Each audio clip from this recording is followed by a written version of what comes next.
et surtout de pays. À l'analyse, l'adresse du président a été à la fois rébarbative, impertinente, inconséquente, inopportune, affligeante et même outrageante.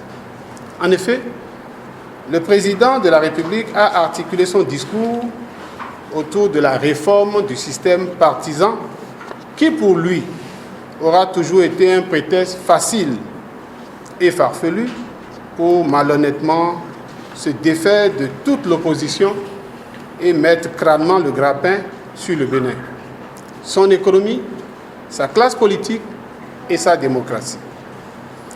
Il parle de multipartisme débridé. Ce multipartisme, pourtant choisi comme l'un des principaux piliers de la Constitution de 1990, encore en vigueur. Connaissant le modus vivendi et le modus operandi de ce régime, on peut d'ores et déjà en conclure que la révision de la Constitution de 1990 vient d'être actée et nul ne sera surpris si la nouvelle Constitution consacrait le monochrome exclusivement meublé du bloc républicain et de l'Union progressiste, ces seuls partis politiques privés. À la vérité, le problème qui enlise actuellement le Bénin et sa démocratie n'est pas un problème de texte. Et la résistance n'a de cesse de le redire.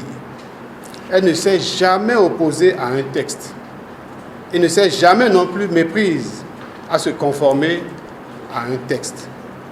Le problème, et il est là, d'une part, c'est la mauvaise foi caractérielle du président, qui instrumentalise la Cour constitutionnelle et soumet toutes les autres institutions, et d'autre part, la filouterie administrative du ministère de l'Intérieur, qui obstinément s'est refusé de reconnaître l'existence juridique des partis politiques d'opposition, alors que techniquement, ceux-ci ont pleinement satisfait aux formalités requises. S'agissant des textes et de leur application, le président, à travers le seul prisme de ses centres d'intérêt inavouables, n'en a qu'une lecture approximative, bien évidemment erronée, comme on a pu publiquement s'en rendre compte à travers ces fumeuses démonstrations par le passé. Et pour se couvrir, le chef de l'État s'est manifestement emmuré dans un ostracisme qui de plus en plus le distance de sa fonction, le compromet dans ses attributs régaliens et érode dangereusement le capital de légitimité qu'il tient de ce peuple souverain et jaloux de sa souveraineté. Sinon, comment comprendre qu'il n'ait fait aucune allusion à la mémorable journée du 28 avril 2019, où le peuple lui a opposé un rejet historique de plus de 90%, même si la magie des institutions, à sa solde, a atténué ce taux à 77%, puis à 73%. Un tel comportement s'appelle le déni de réalité et qui malheureusement l'empêche de décrypter le message pourtant sonore et très audible de la majorité silencieuse de nos compatriotes qui ne se retrouvent plus dans sa politique. Le sens de l'honneur et surtout de dignité exigerait en de pareilles situations qu'un président responsable, comme on en voit sous d'autres cieux, tire les conséquences et réponde dans l'humilité à un tel désaveu. Abordant les violences, le président de la République a manqué d'indiquer au peuple sa totale et entière responsabilité dans les tueries organisées, tueries qu'il banalise, en les qualifiant de controverses parmi tant d'autres et de frustrations inhérentes à la vie en communauté.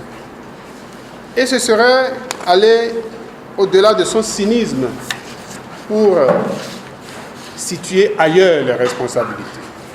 Pourquoi le président Patrice Talon n'était-il pas capable de prononcer le nom d'une seule victime, de dire le nombre de victimes? Était-il si hanté? Pourquoi n'a-t-il pas condamné l'usage d'armes à feu contre des manifestants civils non armés? Ailleurs, on félicite les policiers qui refusent de tirer sur des manifestants. Mais chez nous au Bénin, sous Patrice Talon, on félicite les militaires qui tirent à bout portant sur des populations non armées réclamant la démocratie. Il y a un enchaînement de provocations du pouvoir qui a piégé le débordement populaire. Les forces de sécurité publique qui ont chargé le rassemblement commémoratif des travailleurs au siège de l'organisation syndicale à la Bourse du Travail, puis dans la foulée, ont encerclé et ont fait le siège de la résidence de l'ancien président de la République, Dr Boni Yayi, exécutait-il des ordres? Qui a donné les ordres? D'où sont partis les militaires tueurs? De quelle unité? De qui ont-ils reçu l'ordre d'abattre des civils? Et à qui ont-ils rendu compte? Où ont-ils déposé les cadavres, les dépouilles de nos compatriotes tués? Ces questions demeurent entières. Et le président Patrice Talon et à sa suite, les ministres de la Défense et de l'Intérieur doivent répondre. S'agissant des événements du parc de la Pendiara, une observation. Le président Macron de la République française a prononcé le nom du guide béninois, ignoblement assassiné lors des enlèvements terroristes intervenus le 1er mai 2019 dans les réserves animalières touristiques du Nord Bénin. Il a rendu nommément hommage à Feu Fiak Bédji. Paradoxalement, M. Patrice Talon, président de la République du Bénin, n'a pas une seule fois prononcé le nom de Fiak Bédji. Encore moins ceux des deux Français. Nous sommes en droit de nous interroger sur ces difficultés à faire face à la mémoire de Fiak Bédji. Pourquoi cela?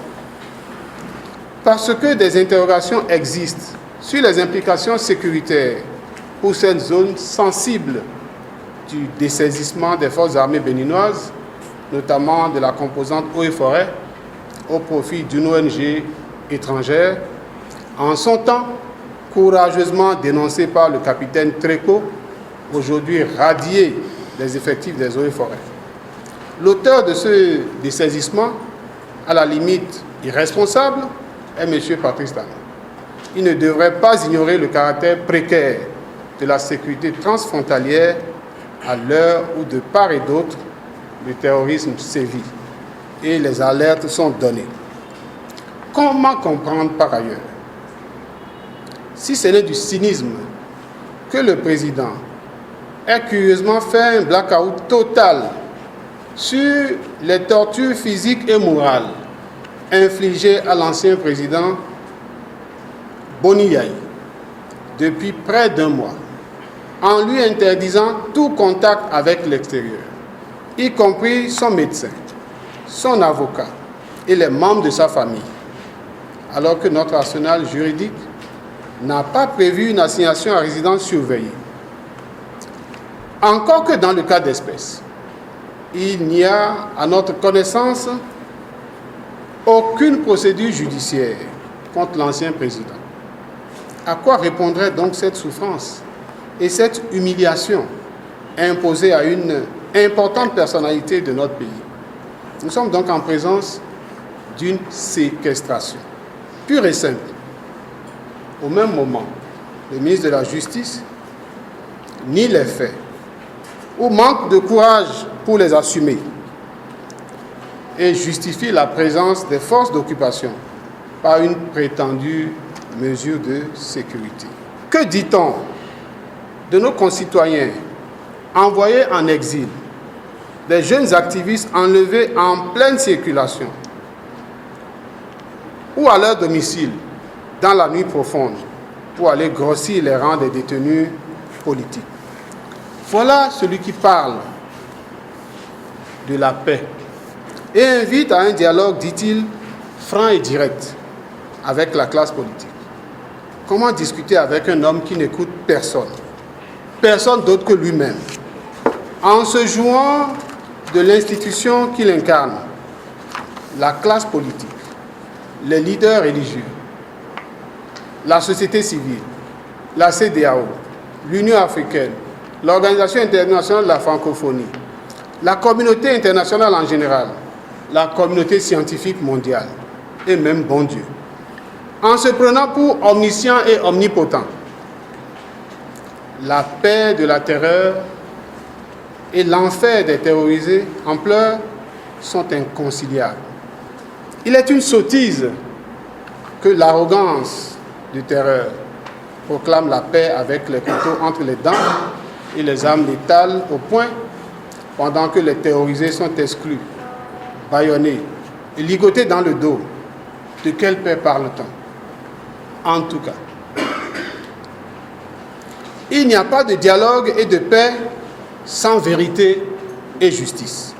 Et le message du peuple souverain est suffisamment clair pour que l'on continue de s'y tromper. Le préalable à la restauration de la démocratie est la liberté sans condition du Parlement. Cela est non négociable. Aucune opposition responsable ne peut concéder ce que le peuple souverain a si énergiquement rejeté et pour lequel il a déjà consenti de lourds sacrifices. Elle se réserve, l'opposition donc, le droit et l'obligation de réfléchir à une stratégie de lutte conséquente et bien adaptée au mode de violence de l'imposteur. Nous prenons une fois encore à témoin l'opinion internationale et invitons le peuple souverain à se maintenir mobilisé pour arracher son Parlement des griffes des prédateurs et réhabiliter sa démocratie chèrement acquise. La résistance se poursuit et bientôt un nouveau jour se lèvera sur le Bénin. Enfants du Bénin, debout.